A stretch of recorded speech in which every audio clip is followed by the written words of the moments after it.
कुछ लोग बड़े होते हैं इसलिए कि उनका बाप बड़ा होता है, बहुत बड़े बाप का बेटा है जी, तो खुद क्या है जी, ये इमाम हुसैन बहुत ही बड़े बाप के बेटे थे, बहुत ही बड़े बाप के, बहुत ही बड़े बाप। मौला अली शेर खुदा रदी अल्लाह ताला, वाकई हजरत अली जैसा शेर कोई नहीं है, ही कोई नहीं, आएगा ही कोई नहीं, हो ही नहीं सकता, सवाल ही नहीं पैदा होता। अली बहरहाल अली है, अली बहरहाल कोई जोड़ नहीं हजरत अली का, कोई साथ नहीं। मेरे रसूल पाक ने फरमाया यहां भी मेरा भाई है, वहां भी मेरा भाई है।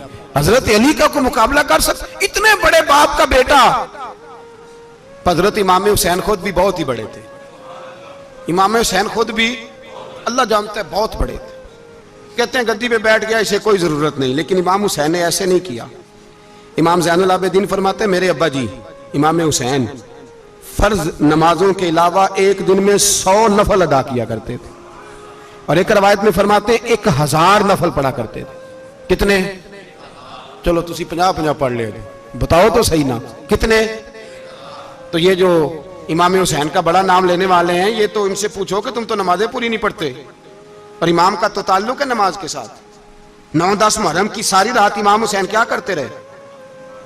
बोले यहां लोग देगे खाते रहते हैं, 9-10 की रात चरगे खाते रहते हैं, सारी रात छोटा गोश्त खा के गुजार देते।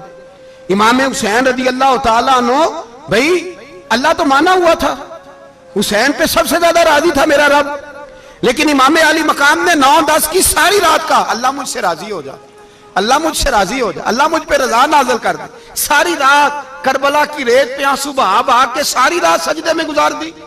तू तमाशा करके सो जाता है और कहता मैं बड़ा हुसैनी हूं। इमाम अली मकाम बहुत बड़े थे, इबादत गुजार थे, रियाजत बड़ी करते थे। इमाम हुसैन के घर का काबा था, अपना था। जो शय करीब होती है उसकी कदर नहीं होती। सऊदी अरब में बहुत सारे लोग अभी भी रहते हैं जिन्होंने हज नहीं किया, कहते इधर ही चले जाएंगे। हमारे बहुत सारे पाकिस्तानी जिनकी ड्यूटियां मक्के में लग गई हैं, वो कभी हमें वहां मिलने आए तो हम कहते हैं जनाब आप आते नहीं, कहते हैं आते हैं कभी कभी। उनको हरम शरीफ की वो कदर।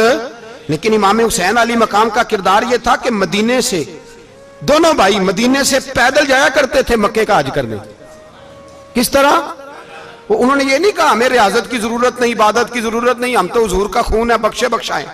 पैदल मदीने से दोनों शहजादे और इस तरह पैदल जाते थे, एक दफा नहीं, 2 दफा नहीं, 25-25 हज दोनों ने पैदल मक्के जाके अदा फरमाया। 25-25 हज। तुझे कभी तौफीक ही नहीं हुई? तू जहाज पे जाना भी पसंद नहीं करता, तू ख्याल ही नहीं करता कि कितनी कदर है अल्लाह के घर की। 25-25 हज। और सखावत का ये हाल था, सखावत का, कि इमाम ज़ैनुल आबिदीन फरमाते 1 लाख दिनार सवेरे आया। कितना? समझ लें अरबों खरबों रुपए आज के हिसाब से, 1 लाख दिनार।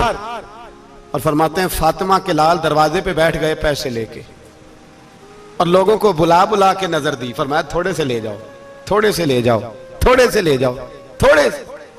फरमाते जोर तक इमाम हुसैन ने लाखों बांट दिए। उठ के अंदर आए तो मैंने कहा अब्बा जी को 1 दिनार बचा लेते। आप जब बाजू उठाते हैं तो आपके कुर्ते पे 17 पैबंद लगे हुए हैं, एक कुर्ता ही नया ले लेते। तो फरमाते मेरी तरफ देख के कहने लगे बेटे, ये नहीं कहा कि मैं ले लेता कुर्ता, लफ्जों पे गौर करना। फरमाने लगे बेटे अगर तू पहले बताता तो फिर मैं सोचता, पहले बताता तो फिर भी मैं, ये नहीं कहा रख लेता, फिर भी मैं सोचता रखना है कि नहीं। इमाम हुसैन ने सखावत की, इबादत की, रियाजत की, कुरान पढ़ा, तिलावत की, दरगुजर किया, प्यार किया। इमाम हसन की बात है, एक लौंडी आई, हमारे यहाँ तो शहजादों का अल्लाह ही हाफिज है ना, शहजादे वो किसी के भी हों। ये जो हमारे सियासतदानों की शहजादे हैं, ये हमने खराब किए हुए इनकी गाड़ियों के पीछे भाग भाग के, इसलिए तबाह हो गए। पीरों के शहजादे ये खराब हो गए सारे, इसलिए कि पीछे बड़ा भागते हैं। इमाम हसन के पास एक लौंडी थी, वो दूध लेके आई, दूध गर्म था, आपके ऊपर गिर गया। और वो थी भी इसी तरह की, अक्सर काम बेध्यानी में करती थी, कनीज थी घर। दूध गिरा तो वो कांपने लगी कि मैंने कई गलतियां की, अब तो बहुत सख्त गलती है। गर्म दूध इमाम पे पड़ गया तो इमाम साहब ने तिलावत शुरू कर दी इमाम हसन ने, वल काज़िमीन अल गैज़ वल आफीना अनिन नास वल्लाहु युहिब्बुल मुहसिनीन। फरमाया जो गुस्सा पी जाए और लोगों को माफी दे, उनसे तो अल्लाह मोहब्बत फरमाता है, इनसे तो अल्लाह प्यार करता है। इमाम साहब ने उस लौंडी को फरमाया, जा तू अल्लाह की रजा के लिए आजाद है, जा तू आजाद है, अब तू लौंडी नहीं। इतना बड़ा इखलाक था कि जो देखे ना, मेरे उस्ताद गिरामी एक दफा मेरे घर आए, हजरत मुहद्दिस बावलपुर से 3000 किताब के मुसन्निफ, बहुत बड़े आले। मेरा छोटा भाई बोतल पिलाने लगा, तो बोतल दी तो कपड़ों पे डाल दी, उस्ताद साहब का सारा जुब्बा भर गया। कहने लगे जज़ाक अल्लाह, बारक अल्लाह, अल्लाह मजीद फजीद, अल्लाह इलम दे, फजल दे। तो मैंने कान में कहा, मैं क्या उस्ताद जी इन्नियां दुआवां देनियां जानते, मैं आप रोड छड़दा। उसने क्यों ये किया है, मगर इतनी दुआएं देनी थी तो मैं डाल देता आपके कपड़ों पे पानी शरबत, आपने इतनी दुआएं दे दी।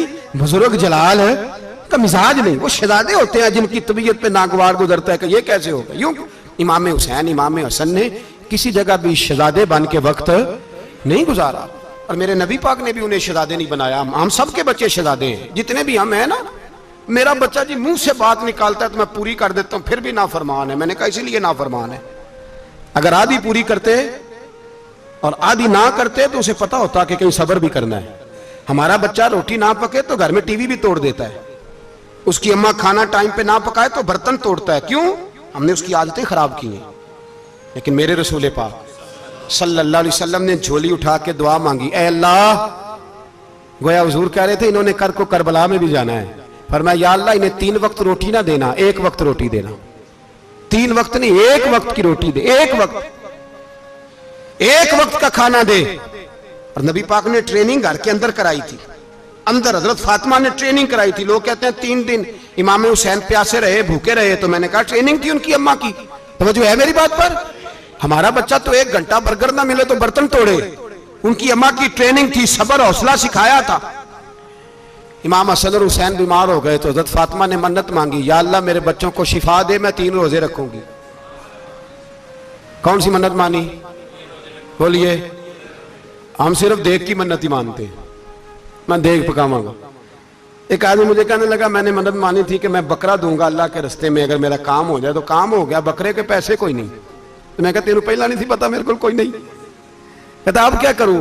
मैं क्या अब तो देनी पड़ेगी, और उसमें भी तहकीक बाकी है। लेकिन बात यह है भाई कि मन्नत ये क्यों नहीं मानी कि या अल्लाह मेरा काम हो जाए, मैं 100 नफल पढ़ूंगा। जो भी मन्नत मांगता है वो देख की मान लेता है। बकरे की मन्नत ही मानते हो, ये क्यों नहीं मन्नत मानते कि या अल्लाह मेरा काम हो जाए तो मैं पूरा कुरान शरीफ खत्म करूंगा। ये जरा पढ़ना पड़ता है, इसलिए इबादत करनी पड़ती है, इसलिए इसकी मन्नत ही नहीं मानते सिरे से।